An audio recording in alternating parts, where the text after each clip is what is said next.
عاجل وفاة سعد الصغير داخل السجن.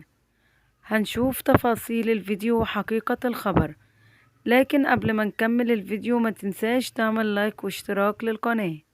تداول نشطاء على مواقع التواصل الاجتماعي خلال الساعات الماضية أنباء عن وفاة المطرب الشعبي سعد الصغير، والمحبوس في الوقت الحالي على خلفية اتهامه بحيازة مواد مخدرة، وذلك قبل 3 أيام فقط من موعد محاكمته أمام محكمة الجنايات المحدد لها يوم الاثنين 25 من شهر نوفمبر الجاري.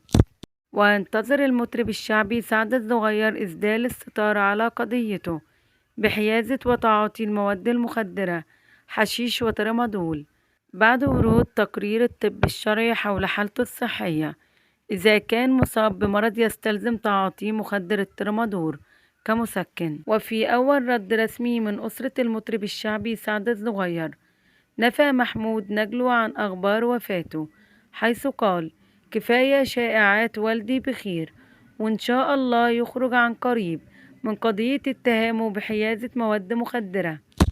وينتظر المطرب سعد الصغير صاحب الصحة الجيدة تقرير الطب الشرعي المنتظر أن يتم الإعلان عن نتيجته خلال الجلسة القادمة. ومفاجأة سارة للفنان بإثبات تعاطي مخدر الترامادول كعلاج من إصابات يعاني منها بسبب عملية جراحية أو ضربة قاضية له، في حالة تأكيد التقرير عدم احتياج حالته الصحية لتعاطي الترامادول.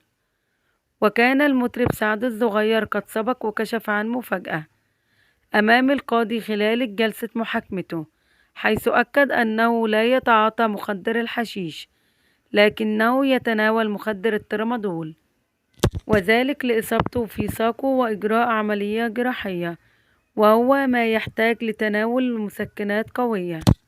وحسب التقارير الطبية حول حالة سعد الصغير، فإن المطرب الشعبي يعاني من قطع في الرباط الصليبي وتمزق في أربطة الركبة، ولكن تقرير الطبيب الشرعي مدى حاجته إلى تناول المخدر للعلاج من عدمه، ومن ثم يتم الحكم عليه.